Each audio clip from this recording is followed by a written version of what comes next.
Digital भानगड.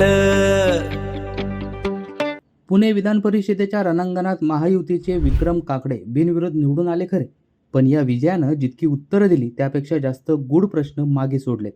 ऐनवेळी पक्षात आलेल्या काकडेंना उमेदवारी मिळताच राष्ट्रवादीत अंतर्गत बंडखोरीचा भडका उडाला.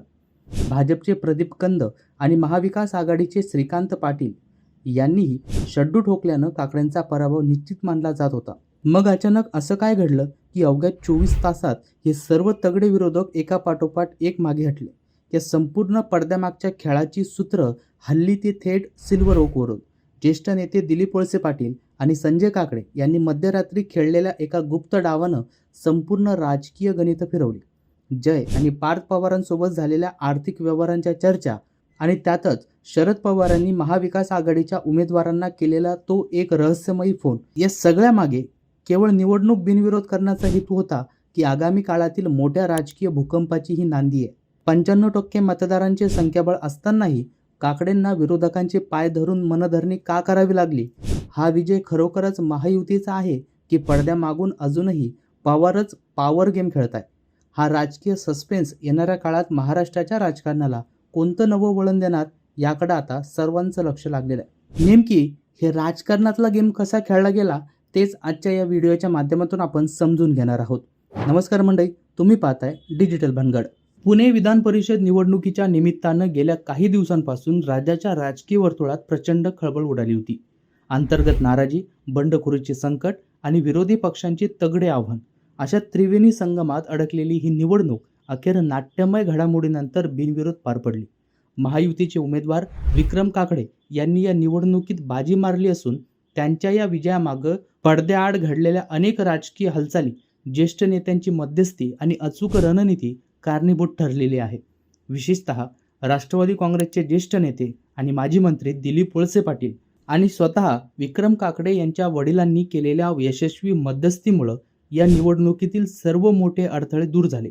या निवडणुकीची खरी रंगत तेव्हा वाढली जेव्हा राष्ट्रवादी काँग्रेसने ऐनवेळी पक्षात प्रवेश केलेल्या विक्रम काकडे यांना अधिकृत उमेदवारी जाहीर केली. या निर्णयामागं महायुती आणि विशेषतः राष्ट्रवादी काँग्रेस पक्षाच्या अंतर्गत गोटात प्रचंड नाराजी पसरली. पक्षातील अनेक ज्येष्ठ आणि निष्ठावान नेत्यांना डावलून नव्या चेहऱ्याला संधी दिल्यामुळं पक्षात उघडपणे खळबळ उडाली. या नाराजीतूनच पक्षांतर्गत नेत्यांनी बंडखोरीचे निशाण फडकवत थेट अर्ज दाखल केले.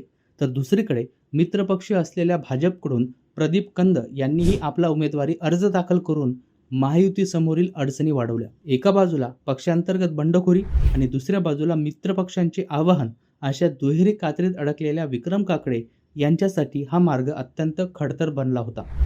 मात्र राजकीय गणिते फिरवण्यात पटाईत असलेल्या वरिष्ठ नेत्यांनी तात्काळ चक्र फिरवली. माजी आमदार सुनील टिंगरे यांनी आपली नाराजी बाजूला सारत गुरुवारी अधिकृतपणे आपला अर्ज मागे घेतला. टिंगरे यांच्या माघारीनंतर महायुतीसमोरील मोठा पेच सुटला.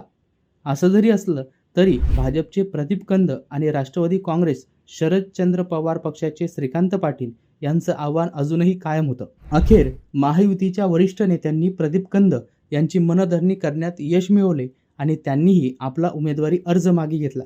पक्षांतर्गत आणि महायुतीमधील नाराजी दूर करण्यात विक्रम काकडे यांना यश आलं असलं तरी विरोधी पक्षाचे उमेदवार श्रीकांत पाटील यांना निवडणुकीच्या रिंगणातून मागे हटवणं हे सर्वात मोठं आणि अवघड काम होतं. या कठीण प्रसंगी ज्येष्ठ नेते दिलीप वळसे पाटील यांनी अत्यंत महत्त्वाची भूमिका बजावली. वळसे पाटील यांनी गुरुवारी सकाळीच थेट राष्ट्रवादी काँग्रेसचे अध्यक्ष शरद पवार यांची भेट घेतली आणि पुणे विधान परिषद निवडणुकीच्या संदर्भातील सर्व राजकीय समीकरणांवर सविस्तर चर्चा केली. केवळ वळसे पाटीलच नव्हे तर राज्याच्या उपमुख्यमंत्री सुनेत्रा पवार आणि विक्रम काकडे यांचे वडील संजय काकडे यांनीही शरद पवार यांच्याशी थेट फोनवरून संपर्क साधून ही निवडणूक बिनविरोध करण्यासाठी सहकार्य करण्याची विनंती केली. संजय काकडे आणि शरद पवार यांचे जुने कौटुंबिक आणि राजकीय संबंध या निमित्तानं कामी आले. या सर्व वरिष्ठ नेत्यांच्या विनंतीला मान देत शरद पवारांनी अखेर महाविकास आघाडीचे उमेदवार श्रीकांत पाटील यांना फोन केला आणि थेट उमेदवारी अर्ज मागे घेण्याचे आदेश दिले. शरद पवारांच्या या एका फोनमुळे विरोधी पक्षाचं आवाहन संपुष्टात आलं आणि श्रीकांत पाटील यांनी आपला उमेदवारी अर्ज मागे घेतल्यानं विक्रम काकडे यांच्या बिनविरोध निवडीवर शिक्कामोर्तब करण्यात आलं. या संपूर्ण प्रक्रियेत विक्रम काकडे यांनी केवळ वरिष्ठांवर अवलंबून न राहता स्वतः देखील मैदानात उतरून पक्षातील सर्व नाराज नेत्यांची वैयक्तिक भेट घेतली. त्यांनी पुण्यातील राष्ट्रवादीचे आक्रमक नेते दीपक मानकर, नाना काटे आणि विलास लांडे या ज्येष्ठ नेत्यांच्या घरी जाऊन त्यांचे मन वळवले, त्यांच्या शंकांचे निरसन केले आणि पक्षाच्या हितासाठी एकत्र येण्याचं आवाहन केलं. काकडेंच्या या समजूतदार आणि आधारयुक्त भूमिकेमुळे पुण्यातील स्थानिक नेत्यांमधील नाराजीचा बर्फ वितळण्यास वेळ लागला नाही. आपल्या या ऐतिहासिक विजयानंतर प्रसारमाध्यमांशी बोलताना विक्रम काकडे यांनी अत्यंत भावुक आणि राजकीयदृष्ट्या परिपक्व प्रतिक्रिया दिली.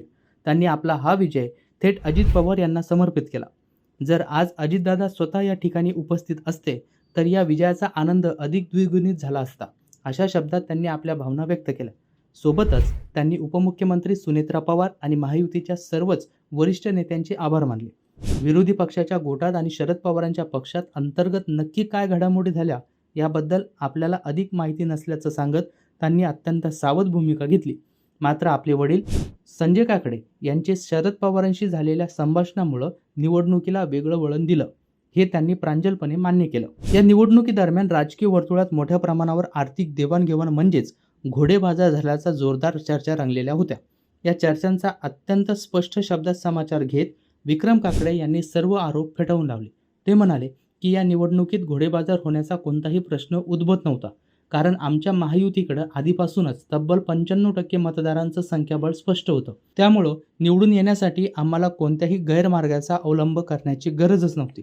तसेच जय पवार किंवा पार्थ पवार यांना कर्ज दिल्याबाबत समाज माध्यमांवर सुरू असलेल्या उलटसुलट चर्चांवरही त्यांनी जाहीर पडदा टाकलाय. त्यांनी स्पष्ट केलं की पार्थ पवार यांच्या नावावर असलेला माझ्या घराशेजारचा एक प्लॉट मला विकत घ्यायचा होता आणि त्यासाठीच मी त्यांना व्यावसायिक नियमानुसार ॲडव्हान्स म्हणजेच आगाऊ रक्कम पैशांच्या स्वरूपात दिली होती. ही संपूर्ण व्यवहाराची नोंद कायदेशीर असून माझ्या निवडणूक प्रतिज्ञापत्रात मी स्वतः ती अत्यंत पारदर्शकपणे नमूद केली.